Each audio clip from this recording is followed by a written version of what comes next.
CM GST काउन्सिलाचेर सध्या तुम्ही आसताले पयलीं मावी नाशिल्ले. जीएसटी काउन्सिलाचे फायनान्स मिनिस्ट्रीच आसतालो पळय, सगळ्यांचे फायनान्स मिनिस्ट्रीच आसा.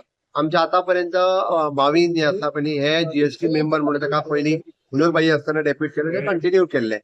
आता कालांतरान हांवूय मदीं मिटिंगेक वचपाक लागलो ना. आता म्हाकाय थोडोसो टायम आसा सो दॅट त्या जीएसटीच्या मिटिंगेक फायनान्स मिनिस्टरच वयचो हाजे फक्त हे येयला. त्याबद्दल जो पत्रकारांनी जो गैरसमज करून घेतला पळय न्ही तो गैरसमज करून घेवचो न्ही, असो डिफरन्सीस करून घेवचो न्ही. काढून उडयलो बीन असो काय प्रकार नासता. इट इज ओनली दॅट त्या वेळार तो वतालो. आता परत एकदा फायनान्स मिनिस्टर वतलो म्हणजे प्रधानमंत्री नरेंद्र मोदी भेट घेतला ह्या बद्दल हांव अभिनंदन करता. तांच्यानी एका गोंयांत भारतांत इन्व्हायट केला. आमी ऑलरेडी एक्सपोजिशन खातीर तांकां गोंयांतूय बी इन्व्हायट केला. ऑलरेडी माननीय मोदीजी कळयला आमकां खूब खोस भोगतली त्यांच्यानी गोंयांत विजीट केली आसा.